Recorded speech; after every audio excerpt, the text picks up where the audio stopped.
Former Spanish Air Force officer says he shot at an alien. I'm Chris. I had a stroke, and now I love aliens. Let's get to the video. The Strokeonaut. Finding the truth.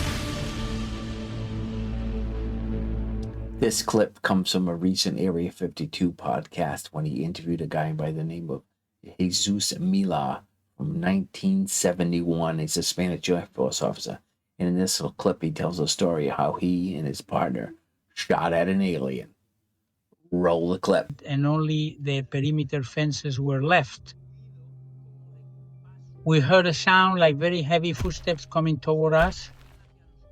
The thing is, it was taking steps that seemed to be coming really fast to us, because with such great height, each step covered a lot of ground. And right away, we saw a very tall figure, about 7 feet to 7 feet 2 inches tall. Later, based on the conversation we had, we believe it was coming toward us. Did my partner call out halt? Who goes there? Third warning, he started firing his standard issue weapon. Here in Spain, it was the Sedmi brand, and he fired off the rounds he had in the magazine at close range. I, being the corporal, was carrying a 9mm pistol. Ready for action, I also fired 4 shots toward the same figure. Okay, that describes how he shot at the beginning. In this next clip, he's going to describe what he saw after they fired the shots. The only light there was came from our shots, so that's what allowed us to see the being.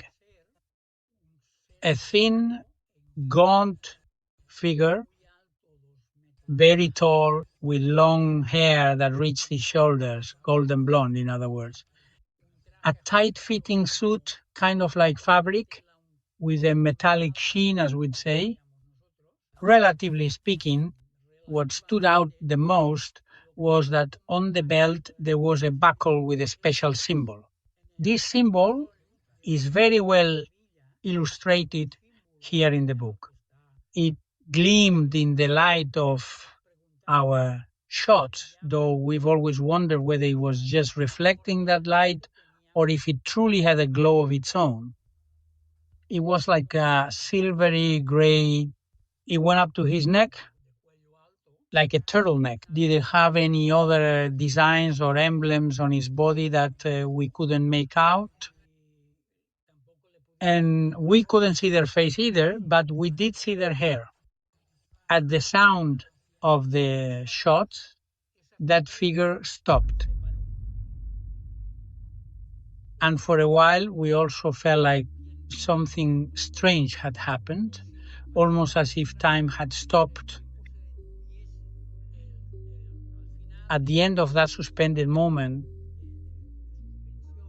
the figure turned around and went back the way it had come.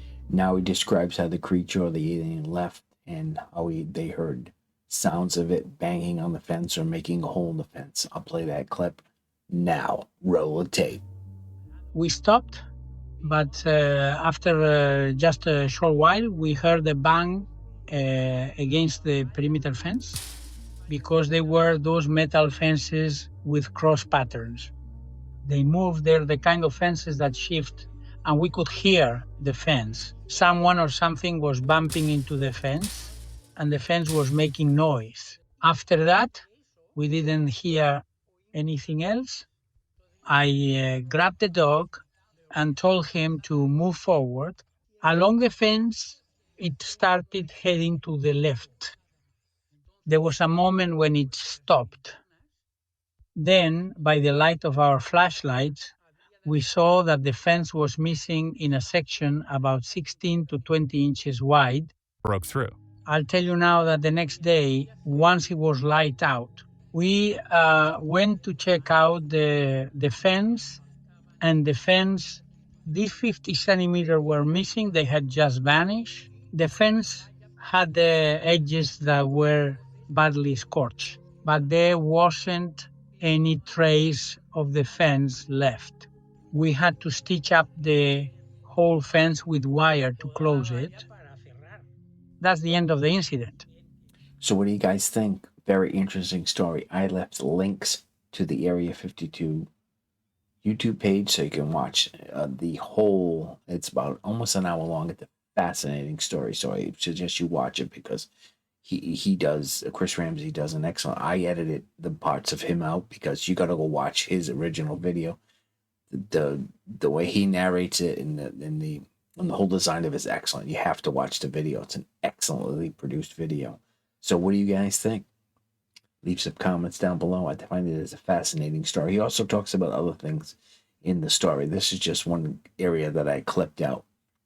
But like I said, links below to the story and to this gentleman has a book. It's only written in Spanish, but there's links to the book also down below. In other UAP news, Ross Coulthart released some information about a new FBI document about saying they have a program to identify UAP. I'll put a screenshot of his tweet and we'll talk about it. Okay, it says, I've obtained an FBI document announcing a project to respond to the national security threat posed by unmanned systems. It refers to an unidentified anomalous phenomenon. It requests all DoD facilities and critical infrastructure sites to report all USX incursions to the FBI. So this is interesting.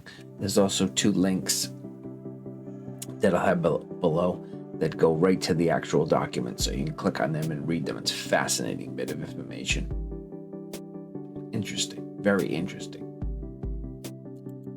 I'll leave links to everything we discussed in this video down below. Chris Ramsey, Area 52 podcast interview, the Ross Coulthart stuff, and the FBI document he discussed in his Twitter tweet.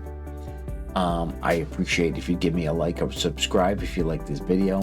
Leave some comments. Tell me it was a good video, a stupid video, whatever. Tell me things I can do to improve, what you liked, what you didn't like. Any comment, I'll take all criticism. I don't have a problem with it. So just lay it on me.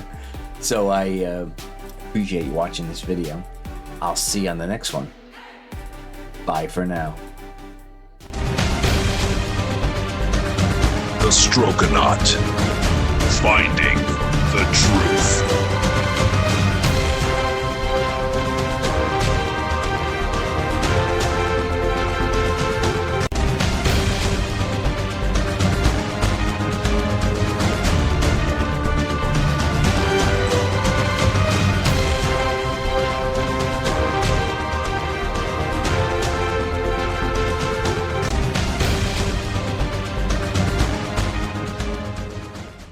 The truth has no agenda.